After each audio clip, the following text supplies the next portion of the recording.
मराठी माणूस एकत्र यावा हे सगळ्यांना वाटतंय, पण तसं कधीच होणार नाही का ते तुम्हाला पुढच्या काही मिनिटात कळेल. नमस्कार, मी शार्दुल देशमुख आणि मी स्वप्नील कारले. आम्ही मागचा व्हिडिओ अपलोड केल्यानंतर जे कमेंट्स, डीएम आले, रिएक्शन्स आले, त्यातून एक गोष्ट स्पष्ट झाली. आज घराबाहेर पडा, रस्त्यावर गाड्यांवर स्टिकर दिसतील. कोणी जातीचा अभिमान मिरवतंय, कोणी इतिहासाच्या नावावर स्वतःला वेगळं सिद्ध करतंय, कोणी स्वतःला नागपुरी म्हणतंय, कोणी खानदेशी, कोणी कोकणी, कोणी मालवणी, कोणी घाटी, कोणी बोली भाषेमध्ये विभागलं गेलंय, कोणी जातीत, कोणी राजकारणात, तर कोणी वायफळ अभिमानामध्ये. आणि हेच सगळ्यात मोठं कटू सत्य आहे. कधी कधी मराठी माणसाचा शत्रू दुसरं कोणी नाही तर तो मराठी माणूसच आहे. आपण म्हणतोय महाराष्ट्रात 7-8 कोटी मराठी राहतात, पण खरंच मराठी माणसं एकत्र आहेत का? कारण वास्तव्य हे आहे, आपण आधी मराठा, कुणबी, महार, मांग, धनगर, ब्राह्मण, माळी, आगरी, कोळी आणि नंतर मराठी आहोत. प्रश्न हा आहे, जात मोठी की महाराष्ट्र मोठा? जोपर्यंत मी कोण याचं उत्तर मी मराठी असं येत नाही तोपर्यंत मराठी माणूस महाराष्ट्रात एकत्र येऊच शकत नाही. एक गोष्ट आपल्याला मान्य करावी लागेल की महाराष्ट्र अजूनही अनेक राज्यांपेक्षा कमी कास्ट डिवायडेड आहे. आजही महाराष्ट्रात असे काही गाव आहेत जिथं माणूस माणूस म्हणून जगतो आणि जिथं जातीचं अस्तित्वच नाहीये. पण थांबा, जात संपायला पाहिजे होती, कास्ट क्राईम कमी व्हायला पाहिजे होता, पण या उलट हेट्रेड वाढला, द्वेष वाढला, व्हायलन्स पण वाढला. हा मोठा तो मोठा, हा इतिहास आमचा तो तुमचा. महापुरुषांवर पण लोक आपले हक्क दाखवतात. आज सोशल मीडियावर हिस्ट्री कमी आणि इगो आपल्याला जास्त दिसतोय. आणि हे फक्त महाराष्ट्रात नाही, युरोपमध्येही असंच डिव्हिजन होते. राजे होते, युद्ध होती, जाती होते, धर्म होते, प्रदेशावरून संघर्ष चालू होता. ब्रिटनने तर अर्ध्या जगावर राज्य केलं होतं, पण आज तिथले लोक आम्ही जग जिंकलंय म्हणून अशा गाडीवर स्टिकर लावून फिरत नाही, कारण त्यांनी हिस्ट्री पुस्तकात ठेवली, डोक्यात नाही. पण अजूनही आपण इतिहास समजून घेण्यापेक्षा त्याला मिरवण्यातच जास्त अडकून पडलोय. आज महाराष्ट्र विभागला गेला ते का हे समजून घेण्यासाठी हे समजावे लागेल की महाराष्ट्र घडलाच कसा. पुढची काही मिनिटं हा इतिहास नाही तर महाराष्ट्राचा पाया कसा घडला हे आहे. आणि कदाचित मराठी माणूस आज तुटतोय का याचं उत्तर सुद्धा त्यातच आहे. एक अशी गोष्ट जी 300 वर्षापूर्वी प्रत्येक मराठी माणसाकडे होती, पण आज ती हरवलेली आहे. आणि ती ताकद नाही तलवारीची होती, नाही पैशांची होती आणि नाही सत्तेची होती. महाराष्ट्र एका समाजामुळे उभा राहिला नाही. स्वराज्य एका जातीने जिंकलेलं नव्हतं, ते हजारो लोकांच्या त्यागातून उभं राहिलेलं स्वप्न होतं. कोणी किल्ले जिंकले, कोणी राज्यकारभार सांभाळला, कोणी गुप्त बातम्या पोहोचवल्या, कोणी अन्न दिलं, कोणी सैन्य उभं केलं, कोणी समुद्र सांभाळला, कोणी वारकरी चळवळ मार्फत जागृती निर्माण केली. आणि या सगळ्यांच्या वर एक गोष्ट होती, मराठी ओळख असण्याची. मावळे होते, 18 पगड जाती होत्या, वेगवेगळे समाज होते, पण ध्येय एकच होतं, स्वराज्य. कोणी धनगर, कोणी मराठा, कोणी पालखीचे बोई, कोणी ब्राह्मण, भंडारी, रामोशी, कोणी सुतार, टिकेपी, वारकरी, पण रणांगणात उभं राहताना कोणीही एकमेकांना आपली जात विचारली नाही. एक क्षण डोळ्यासमोर आणा, रायगडासमोर हजारे मावळे उभे आहेत, धूळ उडते, तलवारी चमकतायत, समोर मुघलांचं संकट उभं आहे. त्या क्षणी जर एकमेकांना मावळे जात विचारत बसले असते की तू कोणत्या जातीचा, तू आमचा आहे की त्यांचा आहे, तर स्वराज्य उभं राहिलं असतं का? जर तानाजी मालुसरे नसते तर सिंहगड आपला झाला असता का? जर बाजीप्रभू देशपांडे नसते तर पावनखिंड सारखे इतिहास लिहिला गेला असता का? जर जीवा महाले नसते तर अफजल खानाच्या वेळी महाराज वाचले असते का? स्वराज्य एका माणसाने नाही तर अनेक लोकांच्या बलिदानातून स्वराज्य घडलेलं आहे. म्हणून शिवाजी महाराज कुठल्या एका जातीचे होऊ शकत नाहीत. त्यांची उंची इतकी मोठी आहे की ते कुठल्या जातीत मावत नाही, कुठल्या धर्मात मावत नाही, कुठल्या पक्षात मावत नाही. ते संपूर्ण महाराष्ट्राचे आहेत. आज आपण काय करतोय? ज्या लोकांनी महाराष्ट्र एकत्र आणला त्या लोकांनाच आपण आज वाटून घेतोय.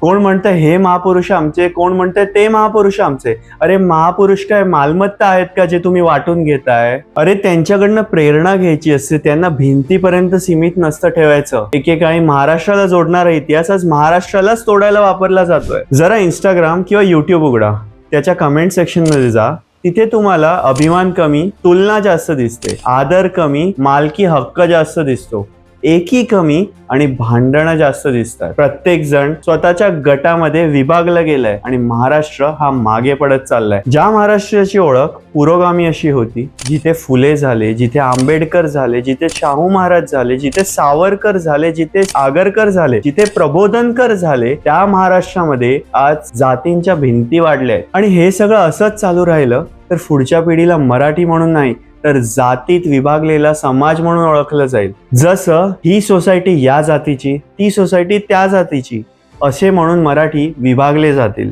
मग स्वतःलाच एक प्रश्न विचारा, आपण छत्रपती शिवाजी महाराजांच्या महाराष्ट्रात राहतोय की छोट्या छोट्या गटांच्या जातींच्या महाराष्ट्रामध्ये? कारण त्यावेळेस जात मोठी नव्हती, महाराष्ट्र आणि स्वराज्य मोठं होतं. 1920च्या आसपास भारतात निवडणुका सुरू झाल्या, पण खऱ्या अर्थाने ते लोकशाही नव्हत्या. मतदानाचा हक्क सगळ्यांकडे नव्हता, फक्त श्रीमंत, जमीनदार आणि काही कर भरणाऱ्या लोकांकडं आणि शिकलेल्या लोकांकडे तो हक्क होता. गरीब माणूस, शेतकरी, कामगार, महिला त्यांच्याकडे आवाजच नव्हता. आता तुम्ही बॉम्बे प्रेसिडेन्सीचाच एक्झाम्पल घ्या. तिथली लोकसंख्या लगभग 2.5 कोटी होती, पण मतदानाचा अधिकार तो फक्त 4 ते 5 लाख लोकांकडे होता. म्हणजे सत्ता लोकांची नव्हती, ती अजूनही मोजक्या लोकांच्या हातात होती. जग बदलत होतं, राजेशाही संपत होती. फ्रान्स, रशिया आणि ब्रिटनमध्ये लोकसत्ता वाढत होती आणि भारतात एक गोष्ट स्पष्ट दिसू लागली, उद्या सत्ता लोकांकडे जाणार होती. इथूनच खरी भीती सुरू झाली. ज्यांची संख्या कमी होती त्यांना वाटत होतं की आता उद्या सत्ता आपल्या हातात राहणार नाही. ज्यांची संख्या जास्त होती त्यांना वाटत होतं की आता सत्ता आपल्या हातात येणार आहे. याच भीतीने भारताचं राजकारण घडवलं. लोकशाही वाढली आणि समाजामध्ये स्पर्धाही सुरू झाली. पूर्वीची कठीण जात व्यवस्था आता थेट राजकीय शस्त्र झाली. निवडणूक जिंकायची असेल तर मग जात तर लागणारच. कोण किती मत देणार, कोणाच्या बाजूने किती मत येणार, कोणत्या भागात कुठल्या जातीचा प्रभाव आहे, विकास मागे पडला आणि जातीचे गणित पुढे आले.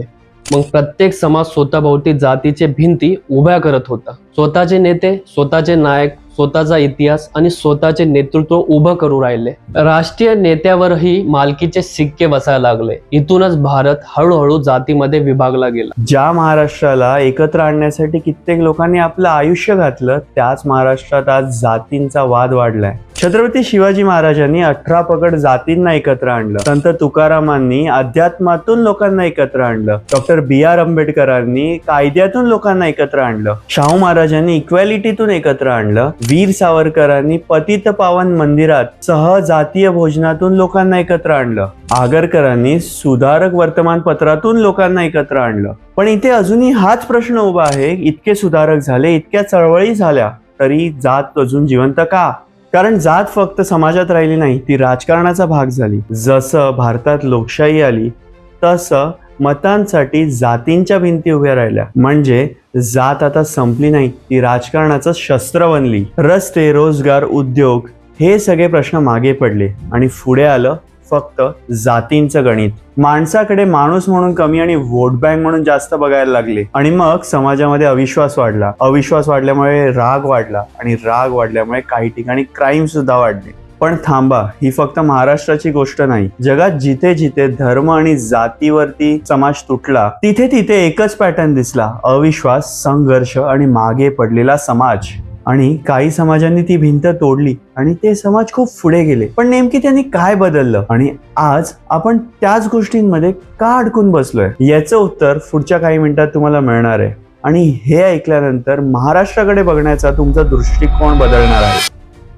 युरोप आज जितका विकसित दिसतोय ना, तितका त्यांचा इतिहास रक्तरंजित आहे. तो नेहमी असा नव्हता. काळा गोऱ्यांचा भेद होता तिथे, कॅथलिक आणि प्रोटेस्टंटचा भेद होता. धर्म, वंश, सत्ता यावर शेकडो युद्ध झाली. लोक एकमेकांना तुम्ही खऱ्या धर्माचे नाही म्हणून मारत होते. जमीनदार, शेतकरी आणि राज्यसत्ता यांच्या संघर्षातून फ्रेंच रिव्हॉल्युशन घडली आणि अगदी अलीकडेच फक्त दिसण्यावरून लाखो ज्यूस लोकांना संपवलं गेलं. प्रत्येक समाज आधी तुटलेलाच होता, पण तो कायम तुटलेला राहिला नाही. कारण एक दिवस त्यांना ही एक गोष्ट समजली की स्वतःच्या लोकांशी लढणारा समाज कधीही जंग जिंकू शकत नाही. आणि मग खरी क्रांती सुरू झाली. मशीन्स आले, कारखाने आले आणि नवीन शोध लागायला सुरुवात झाली. पण खरी क्रांती लोखंडाची नव्हती, ती विचारांची होती. लोक प्रश्न विचारू लागले, जन्मावरून कोणी मोठं का, रक्तावरून कोणी श्रेष्ठ का, राजाला अमर्याद सत्ता का, सामान्य माणसाला अधिकार का नाही. मग विज्ञान वाढलं, शिक्षण पसरलं, कायदे मजबूत झाले आणि हळूहळू जन्मापेक्षा कर्तृत्व मोठं व्हायला लागलं. हे एका रात्रीत नाही झालं, पण त्यांनी दिशा बदलली. कारण त्यांना समजलं होतं की आपसात भांडणारा समाज कमकुवत होतो. प्रगतीसाठी विश्वास लागतो. मोठं निर्माण करायचं असेल तर एकी लागते आणि नवीन काय घडवायचं असेल तर तुम्हाला एकत्र यावं लागतं. कारखान्यामध्ये लोक एकत्र येऊन काम करू लागले. व्यापाराने लोकांना जवळ आणलं. संधी ही जात वर्ग जन्मापेक्षा मोठी झाली आणि म्हणून आज ते जगावर प्रभाव टाकतात, कारण त्यांनी आधी स्वतःच्या समाजातल्या भिंती तोडल्या. आणि आपण आजही कमेंटमध्ये जात शोधतोय, रीलमध्ये समाजाचा अभिमान शोधतोय आणि झेंड्यांमध्ये ओळख शोधतोय. पण आपल्याकडे जग बदलणाऱ्या गोष्टी किती आहेत? ना आपल्याकडे जागतिक दर्जाचे बिझनेसेस आहेत, ना आपल्याकडे जागतिक दर्जाचे इंडस्ट्रीज आहेत, ना रिसर्च सेंटर आहेत आणि नाही युनिव्हर्सिटीज आहेत. कारण जर चांगली गुणवत्ता मिळवायची असेल तर समाज एकत्र लागतो, आणि जर तुम्हाला जग जिंकायचं असेल तर पहिला तुम्हाला तुमचं घर जिंकावं लागतं. कोणताही समाज पूर्वी महान होता म्हणून महान राहत नाही, तो त्याच्या पुढच्या भविष्यासाठी काय करतो त्यावर त्याची उंची ठरते. आणि म्हणून आता प्रश्न बदलायला हवा. मी कोणत्या जातीचा, मी कोणत्या गटाचा असा प्रश्न नाही. सर्वात मोठा प्रश्न हा आहे की आपण मिळून महाराष्ट्रासाठी काय करू शकतो. कारण शेवटी जगाला तुमची जात आठवत नाही, तुम्ही काय निर्माण केलं हे आठवतं. शेवटी प्रश्न तोच आहे, आपण खरंच 10 कोटी मराठी लोक एकत्र आहोत का, की गटामध्ये विभागणी आपली झालेली आहे? आज आपण काय करतोय? इतिहासावरून भांडतोय, महापुरुषांवर मालकी हक्क सांगतो, कमेंट सेक्शन मध्ये पण आपण युद्ध करतो. पण उद्याचा महाराष्ट्र कोण उभा करणार? झेंडे लावून उद्योग उभे राहत नाही, ऑनलाईन भांडणाने रिसर्च सेंटर उभे राहत नाही, जातीय अभिमानातून जागतिक विद्यापीठ तयार होत नाही. आणि जर खरंच वाटतं की मराठी माणसाने एकत्र यायला पाहिजे तर सगळ्यात पहिली अट हीच की प्रत्येक मराठी माणसाकडे जातीतून बाणं बंद करा. हा नागपुरी, हा विदर्भाचा, हा कोकणातला, हा पश्चिम महाराष्ट्राचा, हा मराठवाड्याचा, हे पाहणं बंद करा. समोरच्या माणसाकडे कुठल्या जातीय डोळ्यांनी नका बघू. तो मराठी आहे हे बघा. ज्या दिवशी 10 कोटी मराठी एकत्र येतील त्या दिवशी आपली अर्धी लढाई जिंकलेली असेल. डॉक्टर बाबासाहेब आंबेडकरांनी म्हटलंय, जात ही फक्त कामांची विभागणी नाही तर काम करणाऱ्या माणसांची विभागणी आहे. महात्मा फुले म्हणाले, जिथे माणूस माणसातच विभागला जातो तिथे राष्ट्र एकसंघ होऊच शकत नाही. वीर सावरकर म्हणाले, एक देश, एक जात, एक भाषा. प्रबोधनकर ठाकरे म्हणाले, जात ही महाराष्ट्राच्या प्रगतीचा सगळ्यात मोठा अडथळा आहे. म्हणून आजपासून एकच गोष्ट ठरूया, जर कोणी जात विचारली, प्रांत विचारलं तर एकच उत्तर असलं पाहिजे, मी शार्दूल देशमुख आणि मी महाराष्ट्राचा. मी स्वप्नील कारले, मी महाराष्ट्राचा. कारण शेवटी नावं वेगळी असू शकतात पण माती एकच आहे. आणि कमेंटमध्ये स्वतःचं नाव लिहा आणि अभिमानाने सांगा की मी महाराष्ट्राचा. या संदेशावर मी आपला निरोप घेतो. जय हिंद, जय महाराष्ट्र.